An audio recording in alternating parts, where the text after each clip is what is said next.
प्रणाम सर। हाँ सर बोले कि ये हम लोग का जो मैनुअल आया है सर 7 फेज के रिगार्डिंग सर, उसमें सर एक एग्जाम का बात कर रहा है कि जो नया अभ्यर्थी जिसका बहाली होगा। यार, ऐसा है ना कि जो भी आया है वो उसमें आ गया। ये 7th पेज और वो नहीं है, वो इंटायरली प्रक्रिया नया है। अब ये सरकारी कर्मी के रूप में होंगे, अब ये पंचायत के एम्प्लॉय नहीं रहेंगे। जी सर। समझ गए ना? जी सर। हाँ, ये पंचायत के एम्प्लॉय नहीं है, तो वो 7th पेज और उसकी बात खत्म हो गई। अब ये एकदम बिल्कुल नए सिरे से होगा।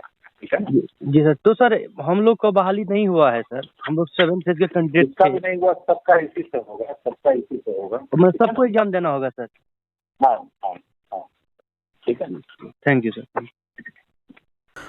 साथियों, ये थे हमारे अपर मुख्य सचिव दीपक कुमार सिंह जी। इनसे 7वें चरण के शिक्षक अभ्यर्थी ने फ़ोन पर बात की और साफ तौर पर कहा कि सर हम सीटेट बीटेट पास हैं और हमारा नियोजन नहीं हुआ है, 7वें चरण की शिक्षक बहाली का इंतजार कर रहे हैं। ऐसे में दीपक कुमार सिंह जी ने कहा कि अब कोई चरण वगैरह कुछ नहीं है, सारी बहाली प्रक्रिया एग्ज़ाम के थ्रू ही कराई जाएगी।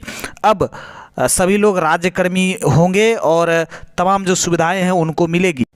अब जो चरण वगैरह का मामला है वह ख़त्म हो गया है। सारे शिक्षकों की नियुक्ति इसी नियमावली के तहत होगी, यानी जो नई नियमावली 2023 आई है। तो आप स्पष्ट रूप से यह समझ गए होंगे साथियों कि अब बिहार सरकार अब सुपर टेट लेना चाहती है और लेगी, और हम सबों को इसके लिए तैयार रहना पड़ेगा।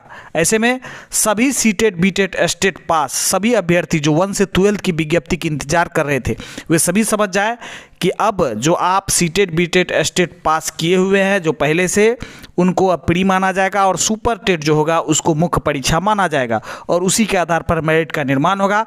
फिलहाल अभी आगे कुछ कहना सही नहीं होगा साथियों। फिलहाल इस नियमावली आने से अभी संग्राम छिड़ गया है, खास करके नियोजित शिक्षक भी भड़के हुए हैं क्योंकि उनके पक्ष में भी निर्णय नहीं आया है और 7वें चरण के अभ्यर्थी जो अपनी विज्ञप्ति का इंतजार 4 सालों से कर रहे हैं उनको तो सदमा लगा ही लगा है। ऐसे में साथियों बहुत सारे शिक्षक अभ्यर्थियों का कहना है कि हम 4 साल से इंतजार कर रहे थे, तो 4 साल के अंदर सरकार क्यों नहीं कराई एग्ज़ाम? आखिर 4 साल के इंतजार के बाद इस नियमावली और जो नया एग्ज़ाम है इसका क्या मतलब बनता है? सरकार को पहले से ही क्लियर करना चाहिए था।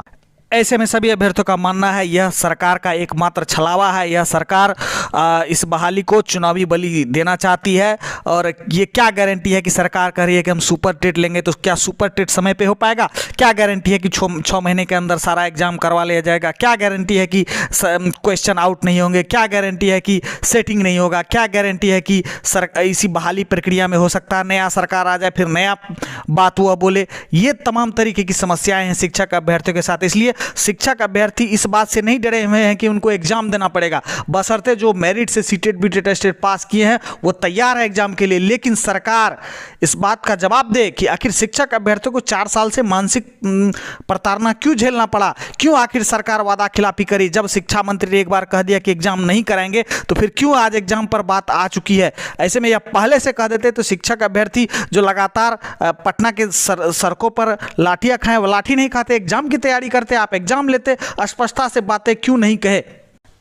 ऐसे में आप सभी शिक्षक अभ्यर्थियों को यही कहना है कि शीर्ष नेतृत्व की तरह डिसीजन लिया गया है कि 1 से 2 दिन हम लोग को शांत रहना है, क्योंकि नियोजित शिक्षक भी अभी हंगामा करने वाले हैं। जैसे ही कुछ बात बनेगी नियोजित शिक्षक की तो हम लोग को भी धावा बोल देना है। लेकिन साथियों बैठे नहीं रहना है, इस बात का भी ध्यान रखना है।